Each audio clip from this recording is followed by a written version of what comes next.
सभी किसान भाइयों का स्वागत है एक और नई वीडियो में। तो किसान भाइयों, आज मैं इस वीडियो में आपको बताऊंगा कि जो हमारे सीड्स आते हैं, अभिलाष आता है, बाहु आता है, अभिनव आता है, ऐसे हमारे बहुत से सीड होते हैं, उनको गर्मी में क्यों नहीं लगाना चाहिए। ठीक है किसान भाइयों, इस बारे में मैं पूरी जानकारी बताऊंगा आपको कि कौन कौन से सीड्स को आपको कौन से मौसम में लगाना चाहिए। ज़्यादातर जो मैंने 3 सीड बताए या इस प्रकार के हमारे बहुत से सीड्स आते हैं जो कि गर्मी में हमारे नहीं हो पाते हैं, उसका रीज़न बताऊँगा आपका। और बहुत से किसान भाई गर्मी में कोई भी सीड का प्रयोग करते हैं बिना उसकी जांच किए, तो वो फेल हो जाते हैं खेती में। तो उनके लिए आज ये पूरी डिटेल में वीडियो होने वाली है। अगर आपको ये वीडियो अच्छी लगे तो वीडियो को लाइक करना, सब्सक्राइब करना चैनल को, और कमेंट करके जरूर बताना आपको वीडियो कैसी लगी है, और ज़्यादा से ज़्यादा वीडियो को शेयर करना। तो चलिए किसान भाइयों, वीडियो को शुरू करते हैं। तो किसान भाइयों, जब भी हम गर्मी में टमाटर की खेती करते हैं तो सबसे पहले तो सही सीड की पहचान करने की आपके लिए बहुत ही अच्छी पहचान, बहुत अच्छी जांच परख होनी चाहिए। क्योंकि जो भी हम गर्मी में टमाटर लगाते हैं उनका मेन क्या होता है, हाई टेम्परेचर को सहन करना, हीट टॉलरेंस होने चाहिए जो सीड्स होते हैं। जैसे कि हमारे सीड्स ऐसे हैं बहुत से, जैसे हमारा साहू हो गया, हिमसोना हो गया, मानिक हो गया, सलार हो गया, या ऐसे इस प्रकार के 10 हो गया सिजेंटा का। बहुत से ऐसे सीड्स आते हैं जो कि हमारे हर मौसम में हो जाते हैं और हाई टेम्परेचर को भी सहन कर पाते हैं। ठीक है, गर्मी में क्या होता है कि हमारा जो नॉर्मल टेम्परेचर रहता है वो 30 से ऊपर रहता है। 30 से ऊपर रहकर हमारा 50 तक नॉर्मली जाता ही जाता है गर्मियों के टाइम में। तो क्या होता है कि जितना ज़्यादा हाई टेम्परेचर होता है, बहुत सी सीड्स ऐसे होते हैं वो जो उस हाई लेवल के टेम्परेचर को सहन नहीं कर पाते हैं। वैसे ही हमारे एक अभिलाष हो गया, हमारा जो सेमिनिस कंपनी का आता है। ठीक है, बाहु हो गया हमारा, ये सिजेंटा का आता है। अभिनव हो गया सिजेंटा का, ये हो गया। ये हाई हीट टॉलरेंस सहन करने वाले सीड नहीं होते हैं। बहुत से किसान भाई क्या करते हैं कि जो बाहु टमाटर है इसको गर्मी में लगा देते हैं, जिस कारण ये कामयाब नहीं हो पाता, या बैक्टीरियल बिल्ट लग जाती है, या पौधे सूख जाते हैं। तो सबसे पहले बात करते हैं, जैसे कि हमारा अभिलाष टमाटर है, ये जो सीड होता है ये हमारा 20 से लेकर 30 के टेम्परेचर में बिल्कुल सेट और हाई प्रोडक्शन देता है, क्योंकि ये ज़्यादा सहन नहीं कर पाता है। जो इसमें सहन करने की क्षमता होती है टेम्परेचर हाई, ये ज़्यादा सहन नहीं कर पाता है। जब इसका टेम्परेचर 35 के अपवर चला जाता है, 35 आ जाता है, तो इसमें धीरे धीरे पौधे में तनाव आना शुरू हो जाता है, पौधे की पत्तियां सिकुड़ना स्टार्ट हो जाती है। फ्लावरिंग 35 का टेम्परेचर हो तो इसकी गिरना भी स्टार्ट हो जाती है, और पौधे की ग्रोथ हमारी एकदम से रुक जाती है। ठीक है, और फिर इसके साथ साथ इसमें फंगस लगना बहुत ज़्यादा स्टार्ट हो जाता है गर्मियों में, और कीट हो गए, थ्रिप्स हो गए, माइट हो गए, इस प्रकार के बहुत से रोग इसमें लगते हैं। तो आप कभी भी इसको गर्मियों में ना लगाए। ये होता है हमारे बरसात के लिए या सर्दियों के मौसम के लिए, जिसमें कि मीडियम मिक्स टेम्परेचर रहता है, हमारा एक नॉर्मल रहता है। जो हमारा अभिलाष टमाटर होता है ये नमीपन में ज़्यादा ग्रो होता है, इसमें थोड़ा सा मतलब मॉइस्चर भी चाहिए होता है, ज़्यादा नहीं कि नेमाटोड्स लग जाए, इतना होना चाहिए कि ये अच्छे तरीके से ग्रो कर पाए। मतलब इसमें सूखा नहीं मानता है, इसमें पानी की मात्रा चाहिए ही होती है। ठीक है, तो इसका आप प्रयोग ना करिए, गर्मी में हमारा नहीं हो पाता है। दूसरा हमारा बाहु आ गया सिजेंटा का, आपको पता है बहुत ही हाई प्रोडक्शन देने वाला सीड है, लेकिन वो भी हमारा 20 से 30 35 तक टेम्परेचर सहन कर पाता है। उसके बाद जब भी आपको पता है कि गर्मी में हमारा टेम्परेचर बहुत ज़्यादा हाई हो जाता है, जिस कारण की बहुत ज़्यादा हानि हमें पहुंचती है। तो आपको जब भी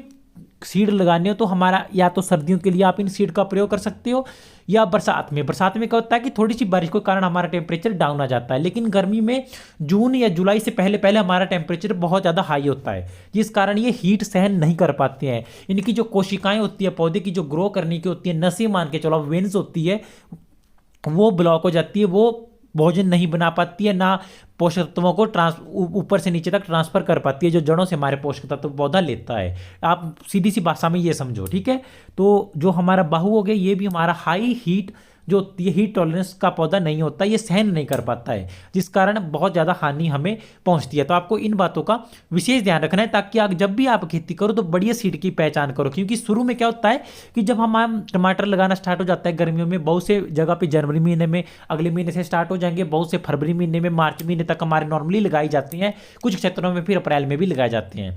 लेकिन जब भी आप टमाटर की खेती करते हो तो हाई टेम्परेचर हो जाता है तो ये सहन नहीं कर पाएंगे, ठीक है। तो इस बात का आपको विशेष ध्यान रखना है। और तीसरे नंबर पर आ गया सिजेंटा का अभिनव हमारा। ये भी हमारा, आप ज़्यादातर इसको सर्दियों में लगाओगे या बरसात में, लो टेम्परेचर होगा कि मीडियम टेम्परेचर होगा, तो ये बहुत बढ़िया प्रोडक्शन देते हैं और बहुत बढ़िया रिजल्ट आपको इनको देखने के मिलेंगे।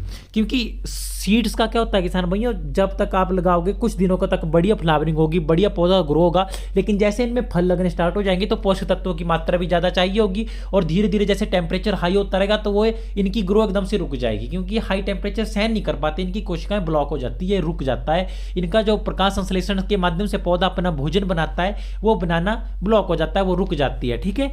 तो मेरा बोलने का ये मतलब है किसान भाइयों, ये 3 सीड बताए, ऐसे हजारों सीड्स आते हैं जो कि हाई टेम्परेचर के लिए होते हैं और बहुत से सीड होते हैं जो हाई टेम्परेचर और लो टेम्परेचर दोनों के लिए होते हैं। तो आपको एक बात का विशेष ध्यान रखना है कि जब भी आप टमाटर की खेती के लिए सीड की पहचान करो तो बढ़िया ब्रांड का, जैसे हमारा सेमिनिस का बहुत बढ़िया ब्रांड आते हैं, ठीक है, सिजेंटा का हो गया हमारा, ठीक है, बॉस और वीएनआर सीड्स का हो गया, या हमारा नामधारी का हो गया, इस प्रकार के बहुत से पॉपुलर ब्रांड है, इनका आप प्रयोग करो जो कि कम खर्च में अधिक से अधिक पैदावार दे, एक तो हमारे कम पानी में भी गर्मी में हो पाए, ठीक है। तो इस बात का आपको विशेष ध्यान रखना है क्योंकि अदरवाइज हमारी खेती खराब हो जाती है, बहुत ज़्यादा घाटा हमें पहुंचता है। जो भी किसान भाई मैं आपके लिए वीडियो लेकर आता हूं, अगर आपको ये अच्छी लगती है तो ज़्यादा से ज़्यादा शेयर करना और कमेंट करना, लाइक भी जरूर करना, ताकि मेरे को भी सपोर्ट मिले, और जितने ज़्यादा आप सपोर्ट करोगे मेरे को भी मोटिवेशन मिलेगा और मैं ज़्यादा से ज़्यादा मोटिवेट होकर बड़ी से बढ़िया कंटेंट और इन्फॉर्मेटिव जानकारी आपके लिए लेकर आता रहूँगा। क्योंकि जो बैक्टीरियल विल्ट लगती है ज़्यादातर किसान भाई वो इसी कारण लगती है। दूसरा रीज़न उसका ये भी है कि जितनी ज़्यादा हम खादें डालते हैं रासायनिक, मिट्टी भी हमारी जहर बन चुकी है जिसमें गैसेज बनती है, जिसमें हमारे बैक्टीरिया भी लगना स्टार्ट हो जाते हैं, नेमाटोड्स लगने स्टार्ट हो जाते हैं, इस प्रकार के बहुत से रोग लगना स्टार्ट हो जाते हैं, ठीक है। तो आपको हर चीज़ का ध्यान रखना होता है किसान भाई जब भी आप गर्मी के लिए टमाटर की, क्योंकि पता है गर्मी में बहुत ज़्यादा हीट होती है, बहुत ज़्यादा हमारा टेम्परेचर हाई होता है और खेती करना काफ़ी ज़्यादा मुश्किल काम होता है। तो आपको सही सीड की पहचान करनी है कि जो हाई हीट तक टेम्परेचर सहन कर पाए, कम पानी में हो सके, कम खर्च में हो सके और उसमें रोग भी कम लगे, ठीक है। आपको इन बातों का ध्यान रखना है। जैसे कुछ सीड हो गए इनको आपको नहीं लगाना, आप इनको बरसात में या सर्दियों में लगा सकते हो, तो आपकी खेती में किसी भी प्रकार का नुकसान नहीं हो। क्योंकि जो बैक्टीरियल विल्ट लो रखता है वो ज़्यादातर इन्हीं कारण लगता है, अगर हम जिस मंथ में या जिस मौसम में वो सीड होता है उस मौसम में ना लगाकर उसके दूसरे मौसम में ट्रांसफर कर दिया जाए तो आपको पता है कि बहुत ज़्यादा हानि होगी और धीरे धीरे वो रोगग्रस्त होगा, नेमाटोड्स लग जाएंगे, वायरस लग जाएगा, थ्रिप्स लगते हैं उसमें। और जब बैक्टीरियल विल्ट लगती है वो सबसे ज़्यादा हानिकारक होती है, वो एक पौधे से लेकर पूरे खेत में एकदम से छा जाती है, क्योंकि बैक्टीरिया होते हैं, धीरे धीरे संक्रमण होता रहता है, आगे से आगे पूरे खेत में हमारे संक्रमण फैल जाता है और हमारी खेती धीरे धीरे तबाह हो जाती है। चाहे आप किसी भी प्रकार की जब मेडिसिन का प्रयोग कर लो, चाहे कितने भी बढ़िया जल निकासी की व्यवस्था हो, बढ़िया खाद, पोषक तत्व, धूप, प्रॉपर हर चीज का ध्यान रखो, फिर भी उसका इलाज नहीं हो पाएगा। क्योंकि अगर वो आप स्प्रे मेडिसिन का प्रयोग करते भी हो, एक टाइम के लिए वो ठीक हो जाएगा, 2-3 दिन के लिए, लेकिन फिर भी वो जब वो सीडी उस मौसम का नहीं है तो फिर से वो रोग उसमें अट्रैक्ट होगा, उसकी तरफ आकर्षित होगा और आपकी खेती फिर से खराब हो जाएगी, ठीक है। ये छोटी छोटी बातें होती है किसान भाई टमाटर की खेती के लिए। आपको अगर आप अच्छी तरीके से इनका ध्यान रखो, जैसे आप पौधा देख सकते हैं ये बैक्टीरिया बिल्ड का रोग है, अगर मान के चलो आपने सही सीड लगाया, उसमें 5-7 पौधे अगर बीच में खराब हो जाए तो वो नॉर्मल बात है। जैसे मेरे खेत में ये 7-8 पौधे खराब होते हैं, बिल्कुल ही नॉर्मल बात है, आम बात है, इतना सा तो हो ही जाता है, ठीक है। तो इसको क्या है, उखाड़ के फेंक दीजिए, अगर आपके पास टाइम है तो स्प्रे नीचे कर दीजिए, ठीक है, सीधी सी बात है। तो आपको इन बातों का विशेष ध्यान रखना है किसान भाई। और अगर आपको जानकारी अच्छी लगी है, इन्फॉर्मेटिव लगी हो मेरी बातें किसान भाई, ज़्यादा से ज़्यादा वीडियो को शेयर करना, फेसबुक, व्हाट्सएप, इंस्टाग्राम जहाँ पे आपसे, ताकि मेरे को भी सपोर्ट मिले और मैं आपके लिए हमेशा ऐसी वीडियो लेकर आता रहूँ। तो किसान भाई मिलते हैं किसी नई वीडियो में।